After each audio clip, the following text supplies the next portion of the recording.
Hello दोस्तों, मेरे video में आपका स्वागत है। आज इस वीडियो में जो है हम विषमबाहु त्रिभुज के बारे में जानेंगे। देखो, विषमबाहु त्रिभुज को जो अंग्रेजी में बोलते हैं स्केलिन ट्रायंगल।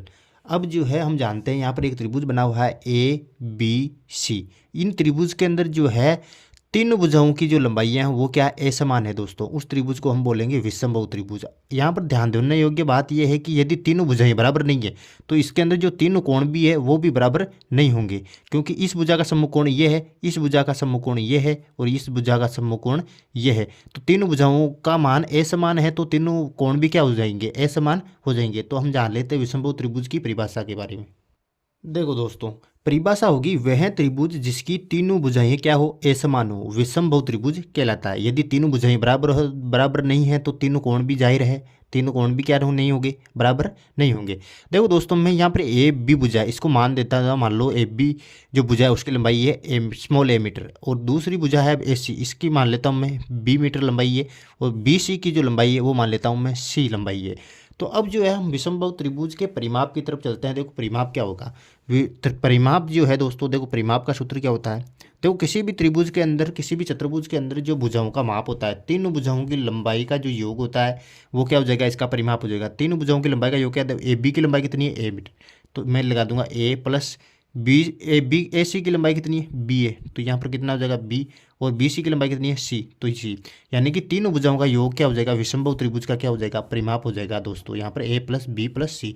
अगर मैं यहाँ पर दूं कि अर्ध परिमाप क्या होगा इसका, अर्ध परिमाप, अर्ध परिमाप, अर्ध परिमाप का मतलब आधा, आधा परिमाप। अर्ध परिमाप को विषमबाहु त्रिभुज के अर्ध परिमाप को जो है एस से लिखते हैं, एस से संकेत करते हैं दोस्तों इसको, तो एस लिख दूंगा मैं यहाँ पे। और अर्ध परिमाप क्या हो जाएगा, ए प्लस बी प्लस सी, मैं किसका भाग दे दूंगा, दो का भाग दे दूंगा, तो ये क्या आया, विषमबाहु त्रिभुज का अर्ध परिमाप आ गया दोस्त, यानी कि दोस्तों यानी कि एस का मान, एस का मान हमारे पास यहाँ पर आ गया।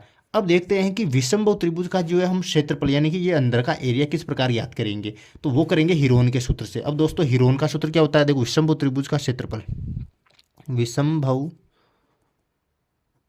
त्रिभुज का क्षेत्रफल, विषमबाहु त्रिभुज का क्षेत्रफल निकालेंगे हीरोन के सूत्र से। देखो हीरोन का सूत्र क्या होता है, अंडर रूट एस कोष्टक S minus A, S minus B और एस माइनस सी, ये जो है क्या होता है, विषमबाहु त्रिभुज का क्षेत्रफल ज्ञात करने का सूत्र होता है। और इसको क्या बोलता है, हीरोन का सूत्र भी बोलता है दोस्तों, हीरोन का सूत्र, हीरोन का सूत्र बोलते हैं। अब देखो यहाँ पर एस क्या है, एस है दोस्तों अर्ध परिमाप। देखो अर्ध परिमाप किस प्रकार से ज्ञात करना, इस प्रकार से ज्ञात करना, यानी कि तीनों भुजाओं का योग करके दो का भाग देना, तो क्या आ जाएगा, अर्ध परिमाप आ जाएगा। ये एस क्या है, यहाँ पे अर्ध परिमाप है, एस अर्ध परिमाप हो जाएगा। ए क्या है, भुजा एक की लंबाई ए बी और सी, इन भुजाओं की लंबाई है, तो यहाँ पर क्या करना, आपको लंबाई रख देना है इसकी जगह पर। ये जो है मैंने इस वीडियो के अंदर विषमबाहु त्रिभुज के बारे में सारी जानकारी आपको दे दी है। अगर मेरा ये वीडियो आपको पसंद आया तो please like share comment and don't forget to subscribe. Thank you.